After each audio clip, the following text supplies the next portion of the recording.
جو لوگ بھی بہت لمبی لمبی گفتگو کرتے ہیں وہ تیز بارش کی مانند ہے جو زمین کے نیچے نہیں اترتی، اور جو لوگ دھیمے انداز میں مختصر گفتگو کرتے ہیں، بات کرتے ہیں، وہ انسانی دل و دماغ کو اپنی گرفت میں لے لیتی ہے، اس میں پوری اثر انگیزی ہوتی ہے۔ اللہ کے رسول صلی اللہ علیہ وسلم نے پوری حیات مبارکہ میں ایک وقت میں 15 منٹ سے زیادہ گفتگو نہیں کی۔ جو سب سے لمبا خطبہ ہے جس کو ہم خطبہ حجۃ الوداع کہتے ہیں، وہ بھی 15 منٹ نہیں بلکہ 12 منٹ میں اگر آپ اس کو پڑھیں تو وہ ختم ہو جاتا ہے۔ اور یہ اتنی بڑی ٹیچنگ تھی جس کو بدقسمتی سے ہم نے کبھی سمجھنے کی کوشش نہیں کی۔ ایمفیسائز کیا تھا پروفٹ کا کہ باتوں میں کم وقت لگاؤ اور کام میں زیادہ، تاکہ آپ لوگ بعمل اور پروڈکٹیو مثبت زندگی گزار سکیں، آپ کو فائدہ ہو، آپ کے معاشرے کو فائدہ ہو، آپ کی مملکت کو فائدہ ہو، آپ کی حکومت کو فائدہ ہو، انسانیت کو فائدہ ہو۔ اور وہ بنیادی طور پر ایکٹ سے ہوتا ہے، عمل سے ہوتا ہے۔ ہماری یہ بدقسمتی ہو گئی، جیسے نماز ہی ہے، ایک بنیادی رکن ہے ہمارا، قرآن حکیم میں کہیں لفظ پڑھنے کا نہیں ہے ایک بار بھی، تو قائم کرنے کی بات ہے، نماز کو قائم کرو۔ ہم صرف نماز پڑھ رہے ہیں، ہر رکعت میں ہم پڑھتے ہیں سورہ فاتحہ، اور ہر دفعہ اس میں اقرار کرتے ہیں ایاک نعبد و ایاک نستعین۔ کیا ہماری کسی کی پریکٹس میں ہے یہ، یا صرف زبانی باتیں کر رہے ہیں؟ کیا ہماری پریکٹس میں ہے ایاک نعبد و ایاک نستعین؟ پورے اہل مغرب جو قومیں آج آپ پہ رول کر رہی ہیں، بر اعظم امریکہ ہو، یورپ ہو، آسٹریلیا ہو، ایشیا ہو، یہ چائنا جیسا ملک ہے، کوئی بھی ہو، ان کے ہاں 6 بجے اگر آپ دکاندار کے پاس جائیں تو کہتا ہے جینٹل مین شاپ کلوز، دکان کے بند ہونے کا وقت ہو گیا۔ اس کا دل نہیں ڈولتا کہ یہ گاہک جو ہے یہ نکل جائے گا میرے ہاتھ پہ۔ تو ہم تو کھانا چھوڑ دیتے ہیں، بہترین کھانا جو گھر سے آیا ہوتا ہے تو یار ٹھنڈا ہونے دے، گاہک نہ نکلے۔ اور اللہ کیا کہہ رہا ہے؟ میں نے کل ان لوگوں سے بات کی کہ ابو بکر صدیق رضی اللہ تعالیٰ عنہ نے فرمایا کہ اللہ نے مجھے آزاد کر دیا، میرے فکر ختم کر دیے۔ عظیم اصحاب رسول یہ بات کر رہے ہیں۔ بھائی کیا کیا اللہ نے کہ جب قرآن کی یہ آیت اتری اور پروردگار نے یہ کلیم کیا کہ زمین پر چلنے والا، رینگنے والا، فضا میں اڑنے والا، پانی میں تیرنے والا کوئی ایسا جاندار نہیں جس کا رزق میرے ذمہ نہ ہو۔ کتنی بڑی آزادی اللہ نے تمام مخلوق کو دے دی، صرف انسانوں کو نہیں، تمام کریشن سب کو دے دی۔ ہماری حالت کیا ہے؟ میں سعودیہ میں ایک دن بیٹھا ہوا تھا ایک دوست کے پاس، ایک صاحب آئے تو وہاں کی حکومت کا شکوہ کر رہے تھے، کہنا جی بڑی ظالم حکومت ہو گئی۔ میں نے کہا کیا کیا انہوں نے؟ کہتا جی ہم رات کے 3 بجے تک دکانیں کھولتے تھے، انہوں نے سختی کر دیا کہ 12 بجے بند کر دیا، 12 بجے بند کر دیا کرو۔ حالانکہ مسلمان کا بزنس اشراق کی نماز کے بعد شروع ہوتا ہے اور مغرب کی اذان کے ساتھ ختم ہو جاتا ہے، کیونکہ پروردگار یہ کہہ رہا ہے کہ روشنی کو اور سورج کو میں نے تیرے کاروبار کے لیے، تیرے فضل تلاش کرنے کے لیے روشن کیا، اور دن کو روشن بنایا اور رات کو تیرے آرام کے لیے اندھیرا کر دی۔ تب مغرب کے بعد اندھیرا شروع ہو جاتا ہے، کھانا کھاؤ، عشاء پڑھو تاکہ وہ ہضم ہو جائے اور سو جاؤ۔ ہم نے سارے کام اللہ کی مرضی کے خلاف کرنے ہیں۔ تو اصل ناپاکی کیا ہے؟ اصل ناپاکی ہے نافرما برداری ہے خدا بند، اس کی مرضی کے خلاف کام کرنا۔ جب آدم نے شیطان کے بہکاوے میں آ کر شجر ممنوعہ کے پاس چلا گیا، اللہ نے کہا اتر جاؤ میری جنت سے، کہ تم ناپاک ہو گئے ہو. تو ناپاکی کیا ہوئی؟ اللہ کی نافرمانی، اس کی حکم عدولی. اصل نجس یہ ہے. باقی چیزیں جو چھوٹی موٹی نجاستیں ہیں وہ تو اس کے سامنے کوئی ویلیو ہی اور ویٹ ہی نہیں رکھتی. تو اصل ناپاکی ہے اللہ کی نافرمانی. اور دوسری بات اللہ نے کہی، شیطان کو بھی نکال دیا جنت سے، صرف ہمیں نہیں نکالا کہ تم ایک دوسرے کے دشمن ہو گئے ہو، اتر جاؤ میری جنت سے. تو دوسری ناپاکی ہے دشمنی رکھنا. سب سے بنیادی بات ہے یہ.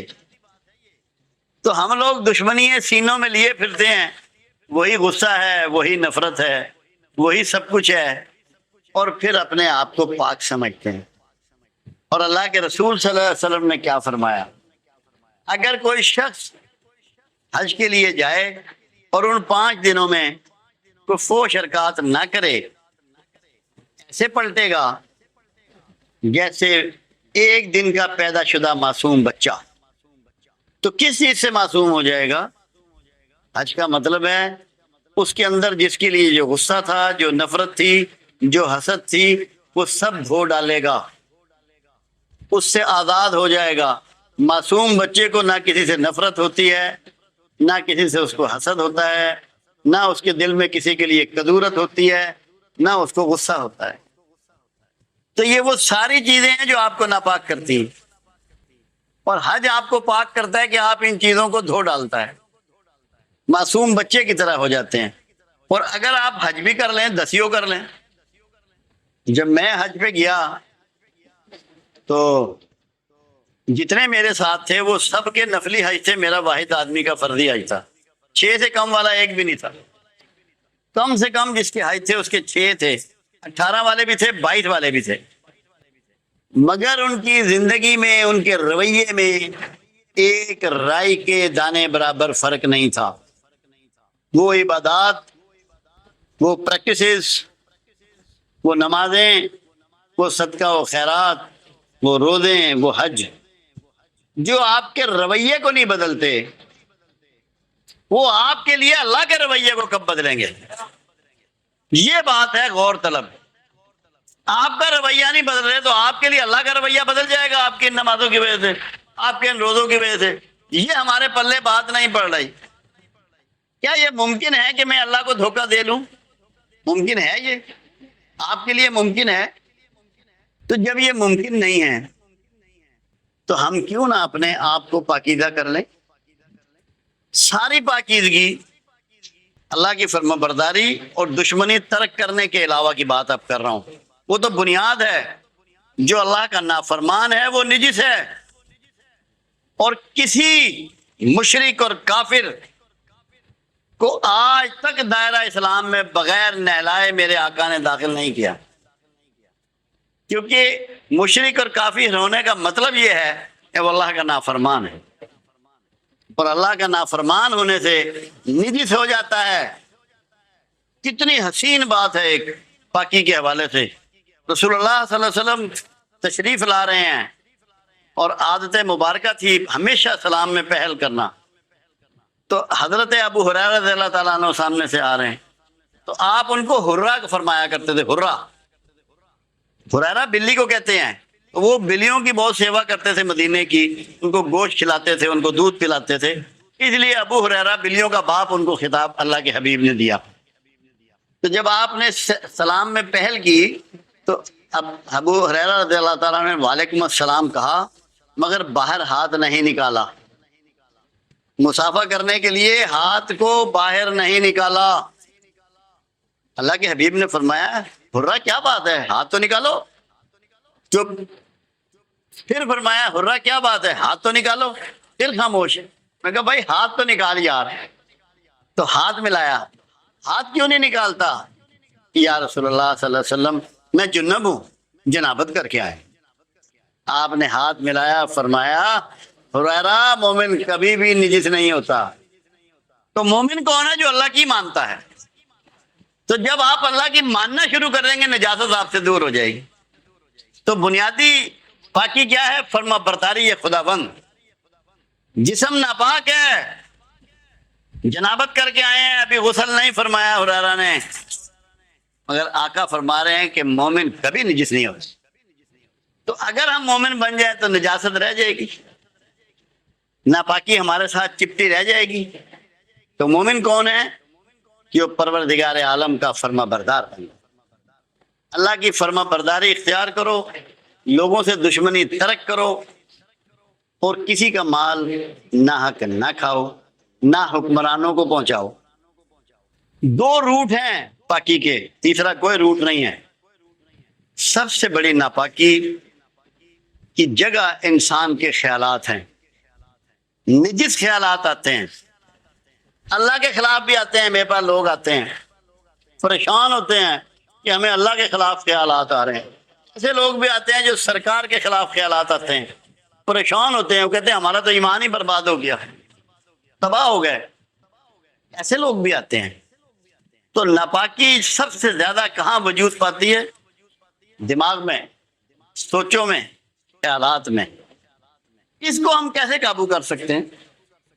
نماز میں بھی وسوسے آ رہے ہوتے ہیں، شیطان اپنا کام دکھا رہا ہوتا ہے، تلاوت ہم سن رہے ہوتے ہیں یا خود پڑھ رہے ہوتے ہیں نماز، مگر دماغ اپنا کام کر رہا ہوتا ہے۔ یہ جو بنیادی نجاست ہے، یہ جو ناپاکی ہے، اگر ہم اس سے نجات پا جائیں تو پھر شاید ہم اللہ کی فرما برداری بھی زیادہ بہتر طریقے سے کر پائیں، پھر شاید ہم نجاست سے بچ جائیں، پاکی ہمیں نصیب ہو جائے۔ اس کے لیے کبھی آپ لوگوں کو فکر مندی ہوئی، غور کیا، کبھی سوچا کہ میں پاک ہوں یا ناپاک ہوں؟ اور کیا کوئی عبادت ناپاک شخص کی اللہ قبول کرتا ہے؟ عائشہ صدیقہ رضی اللہ تعالیٰ عنہ رسول اللہ صلی اللہ علیہ وسلم کے ہمراہ حج کے لیے تشریف لے گئی۔ اتفاق سے انہی دنوں میں زنانہ بیماری آ پہنچی۔ آپ نے فرمایا تم سارے کام کر لو، حرم کے اندر مت جانا۔ تو جسم ناپاک ہو تو اللہ حرم روک دیتا ہے، اور روح ناپاک ہو تو آپ کو قبول کرے گا۔ اگر آپ کے اندر نجاست ہو، آپ کی سوچوں میں نجاست ہو، تو پھر آپ کو قبول کر لے گا۔ پروردگار عالم کی بات، وہ بھی حلال کی بات یہ کر رہے تھے راجہ اظہر صاحب۔ اللہ تعالیٰ فرماتا ہے کہ اگر یہود و نصارہ مجھے زمین بھر سونا بھی دیں تو قبول نہ کروں گا۔ یہود و نصارہ زمین بھر سونا بھی دیں، یہ قرآن حکیم ہے، تو ان سے قبول نہ کروں گا، کیونکہ وہ نجس ہیں، انہوں نے اللہ کے شریک ٹھہرا لیے ہیں۔ اس نجاست کی وجہ سے ان کی اللہ ان کا مال ہرگز قبول نہیں کرے گا۔ تو اپنے لیے حرام مال میں اللہ کا رویہ اتنا سخت ہے، آپ کے لیے کتنا سخت ہوگا؟ جو آپ حرام کماتے ہیں اور مسجدوں میں دیتے ہیں اور خانگاہوں میں دیتے ہیں اور مدرسوں میں دیتے ہیں اور دین کے کاموں میں لگاتے ہیں، تو آپ کا قبول کر لے گا؟ وہ سارا مال ناپاک ہے، ناپاک مال کو اللہ قبول نہیں کرتا۔ ابھی انہوں نے اصحابی رسول کے، وہ اصحابی بھی اور شہید بھی بات آپ نے سنی۔ تو جس کو دلچسپی ہے پاکی سے، اور حرام ہے کیا؟ جہاں اللہ نے حدود لاگو کر دی اس کا کراس کرنا حرام ہے، اور کسی دوسرے کی ایکسپلائٹیشن حرام ہے۔ جب آپ کسی انسان کا استحصال کرتے ہیں تو آپ نجاست میں داخل ہو جاتے ہیں۔ وہی ناپاکی ہے اصل میں، کہ ایکسپلائٹ کرتے ہیں کسی کے رائٹس کو، تو آپ بنیادی طور پہ ناپاکی کا ارتکاب کرتے ہیں۔ اپنے مال کو آپ نگاہ میں رکھیں، اپنی آمدن کو نگاہ میں رکھیں۔ لوگ اس کو سمجھتے ہی نہیں۔ گھر بنائیں گے، بندے باہر ہیں، اس کی زمین ہے ساتھ میں، 4 فٹ ہی ڈال لیں گے، 2 فٹ ہی ڈال لیں گے، وہ کیڑا تکدا ہے پیا۔ یہ بھول جاتے ہیں کہ ایک ایسا ہے جو بغیر آنکھوں کے بھی دیکھتا ہے، وہ دیکھ رہا ہے، اور صرف دیکھ نہیں رہا، وہ کہہ رہا ہے میں ریکارڈ بھی کرتا ہوں، وہ ریکارڈ بھی کر رہا ہے۔ تو پاکی کے لیے ضروری ہے کہ آپ جو نوالے آپ کے پیٹ میں جاتے ہیں، انٹر ہوتے ہیں، ان کی حفاظت کریں۔ نمبر 1 ہے یہ، کیونکہ کمائیں گے تو کھائیں گے، اب کھائیں گے تو حرام ہی ہوگا۔ تو وہ آپ کے خون میں سرایت کر جاتا ہے، جس سے آپ کا جینیٹک سسٹم بھی ڈسٹرب ہوتا ہے، جس سے آپ کا ڈی این اے بھی ڈسٹرب ہوتا ہے۔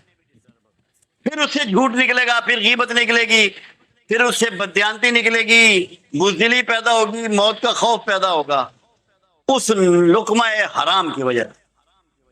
وہ نجاست آپ کے خون میں شامل ہو کے آپ کو جکڑ لے گی، آپ کے اندر خوف آ جائے گا، آپ کہیں گے مجھے جادو ہو گیا، مجھے باہر کی کثر ہو گئی، مجھے یہ ہو گیا، مجھے وہ ہو گیا۔ اس کے پیچھے اصل میں حرام ہے، وہ ہم سمجھنے کے لیے تیار ہی نہیں ہیں۔ تو یہ روٹ آپ کو بند کرنا ہوگا۔ یہ ہیں اعضاء سارے۔ ایک بہت بڑا روٹ اور ہے ناپاکی آپ کے اندر صلاحیت کرنے کا، جو آپ کے ذہن کو جکڑ لیتی ہے، وہ آپ کے کان ہیں۔ بہتان کسی پہ بندہ جا رہا ہے، آپ کے کان سن رہے ہیں، آپ اسے کہتے نہیں یار تیری مہربانی ہے کسی اور سے کر لے بات، مجھ سے نہ کر۔ کوئی غیبت کر رہا ہے، آپ پورا چسکا لے رہے ہیں۔ کھانے کی اتنی لذت نہیں اتنی غیبت کی ہوتی ہے۔ ایک دفعہ بھی آپ نے نہیں کہا یا اٹھ کے چلے جائیں کہ یار تیری مہربانی ہے بھائی تو یہ ہم سے نہ کر۔ جس کو اپنے ذہن کو پاک رکھنا ہے اسے پہلے اپنے کانوں کو بھی پاک رکھنا ہوگا، منہ کی طرح۔ جو منہ کو حرام سے روکنا ہے تو کانوں کو ایسی باتیں سننے سے روکنا ہے۔ تو اس کے لیے کیا ہوگا؟ اس کے لیے سنگت تبدیل ہوگی۔ جب سنگت تبدیل ہو گئی تو اللہ راضی ہو جائے گا۔ آپ ایسے دوستوں میں بیٹھیں گے، ایسے سنگیوں میں بیٹھیں گے جو سچائی کی گفتگو کرتے ہیں، جو غیبت نہیں کرتے، جھوٹ نہیں بولتے، بہتان نہیں باندھتے، تاکہ آپ کا یہ سورس محفوظ ہو جائے جس کو ہم کان کہتے ہیں۔ آپ کے اندر اس کے راستے برائی نہ جائے، بدگمانی نہ جائے، بہتان نہ جائے، غیبت نہ جائے، جھوٹ نہ جائے۔ یہ آپ کو بچانا ہوگا۔ پھر قرآن نے ایک قانون دے دیا کہ اپنی نگاہوں کو نیچا رکھو۔ نیچا رکھنے کے بے شمار معنی ہیں۔ جب اونچا رکھو گے تو بڑھیا گاڑی نظر آئے گی، بڑھیا بلڈنگیں نظر آئیں گی، خوبصورت عورتیں نظر آئیں گی، چمکتے ہوئے بازار نظر آئیں گے۔ آپ کی آنکھوں کے راستے آپ کو سارے غلط خیالات اکٹھے ہوں گے، مجتمع ہوں گے۔ اور اسی لیے اللہ کے حبیب صلی اللہ علیہ وسلم نے فرمایا تھا کہ دنیا میں سب سے بری جگہ بازار ہیں اور سب سے اچھی جگہ مسجدیں، کیونکہ بازار میں آپ کا ذہن پراگندہ ہوتا ہے۔ اب آپ کو حفاظت کس کی کرنی؟ پہلے نمبر پر اپنے اس حصے کی کہ آپ حرام نہیں کھائیں گے۔ اگر حرام سے آپ بچ گئے، آپ کا خون بھی مصفہ، دل و دماغ بھی مصفہ۔ پھر آپ ایسی سوسائٹی میں بیٹھیں گے جہاں پازیٹیو بات ہوتی ہے، اللہ رسول کی بات ہوتی ہے، کام کی بات ہوتی ہے، جہاں کسی کے اگینسٹ بات نہیں ہوتی، کسی پہ الزام تراشی نہیں ہوتی، کسی پہ بہتان نہیں ہوتی۔ اور آنکھوں کو روکیں گے۔ سب سے بڑا پردہ آنکھوں کا ہے، کیونکہ یہ وہ میجر سورس ہے جو آپ کے دل و دماغ کو جکڑ لیتا ہے۔ میں نے یہیں ایک مرتبہ آنکھ پر گفتگو کرتے ہوئے بات کی تھی۔ ایک میجر صاحب سے مجھے کہنے لگے کبھی آپ آنکھ پہ بھی بولے ہیں؟ میں نے کہا آج ہی بول دیتے ہیں۔ تو میں نے آنکھ پہ بات کی، اور جب جنازہ گزر گیا تو فرمایا میں نے تم سے کب کہا ہے کہ مسلمان کا جنازہ آئے تو کھڑے ہو جاؤ؟ جنازہ جس کا بھی آئے کھڑے ہو جاؤ، احترام آدمیت میں کھڑا ہونا ہے۔ اگر آپ نے رسول اللہ کی ٹیچنگ کے مطابق احترام آدمیت سیکھ لیا تو جو الزامات، جو تہمات پولیس پہ لگتی ہیں بخدا وہ ہرگز نہیں لگیں گی۔ احترام سے بات کریں، کسی شخص سے بھی درست لہجے میں فحش گفتگو ہرگز مت کریں۔ کمال یہ ہے کہ سخت گفتگو کرنے والا یہ چاہتا ہے کہ اس سے نرمی سے بات کی جائے، جھوٹ بولنے والا یہ چاہتا ہے کہ اس کے ساتھ سچ کا رویہ اختیار کیا جائے۔ خود جھوٹ بول رہا ہے مگر اپنے لیے اس کی ڈیمانڈ یہ ہوتی ہے کہ اس کے ساتھ سچ کا رویہ اختیار کیا جائے۔ کم از کم میں یہ امید رکھوں گا، مجھ سے بہت سے پولیس افسران اور پولیس کے لوگ آتے رہتے ہیں، یا جو ان سے کچھ وابستگی ہوتی ہے، کوئی تعلق ہوتا ہے، وہ آتے رہتے ہیں۔ اللہ کے فضل و کرم سے میں امید رکھوں گا کہ آپ سب دوستوں کی ریپوٹیشن بدلے گی۔ ہمدردی، گائیڈنس، اصل چیز ہے برداشت۔ برداشت ہمارے ہاں بالکل ختم ہو گئی ہے۔ ہم سب لوگوں کو دیکھتے ہیں بازاروں میں ہارن پہ ہارن بجا رہے ہیں، ذرا سی بات ہے تو گالی گلوچ پہ اتر آئے ہیں، مکہ دھکا مارنے کے لیے تیار ہو گئے ہیں۔ آپ لوگوں کے بارے میں بھی یہی باتیں ملتی ہیں۔ خدا را برداشت پیدا کیجئے، صبر پیدا کیجئے۔ صبر سنت الہیہ ہے، صبر سنت مصطفیہ ہے۔ صبر کا جذبہ اپنے اندر پیدا کریں اور صبر کی ٹیچنگ اور ٹریننگ حاصل کریں، برداشت کرنا سیکھیں۔ اس کے لیے دو کام آپ کر سکتے ہیں۔ اگر آپ وضو میں رہیں گے تو آپ کو غصہ کم آئے گا، یہ میرا وعدہ آپ سے۔ آپ وضو میں رہیں آپ کو غصہ کم آئے گا، اور اگر خدا نہ خواستہ آ جائے جس طرح ممکن ہو کچھ پانی پی لیں۔ غصے کے بارے میں کملی والے کا فرمان ہے کہ غصہ شیطان ہے اور شیطان کو آگ سے پیدا کیا گیا، تو آگ کا علاج پانی ہے۔ دوبارہ وضو کر لیں جب غصہ آئے، پانی پی لیں، اپنے آپ کو فزیکلی بھی ٹھنڈا رکھنے کی کوشش کریں۔ غصے کو ہر حال میں اپنی زندگی میں نچوڑ کے پھینک دیں، الگ کر دیں، اس سے بچ جائیں۔ اس کے علاوہ رسول اللہ صلی اللہ علیہ وسلم کا ایک اور فرمان مبارک ہے کہ تم میں بہتر وہ ہے جس کے اخلاق سب سے بہتر ہیں۔ اخلاق کیا چیز ہے؟ انسان دو طرح کی ڈیلنگ کرتا ہے۔ ایک اس کے معاملات اللہ سے جڑے ہوئے ہیں، جو بندے کے اور اللہ کے مابین معاملات ہیں وہ عبادت کہلواتے ہیں، وہ عبادت کہلواتے ہیں۔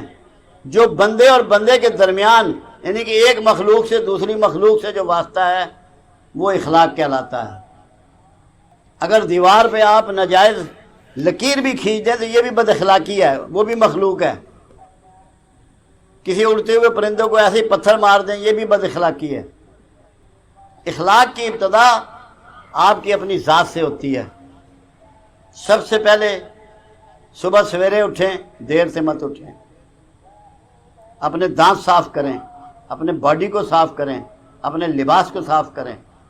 اگر داڑھی ہے تو اس کو سنواریں، اگر شیو کرتے ہیں تو شیو کریں۔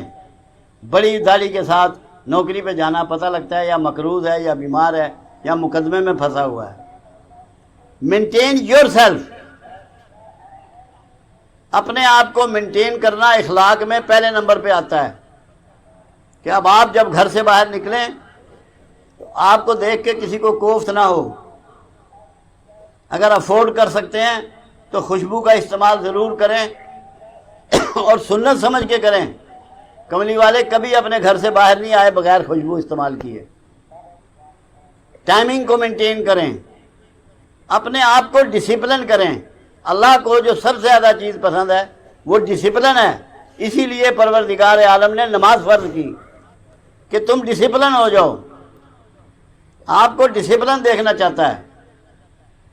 اخلاق کو اپنائیں، کسی کے ساتھ درست کلامی مت کریں، غصے سے بات مت کریں، ایسے مت بولیں کہ تھوک اس کے منہ پر یا جسم پر جائے۔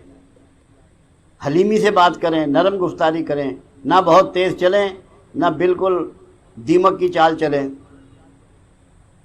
ہر وہ چیز اپنائیں۔ اب طریقہ قرآن نے تو ایک بات بڑی واضح کر دی۔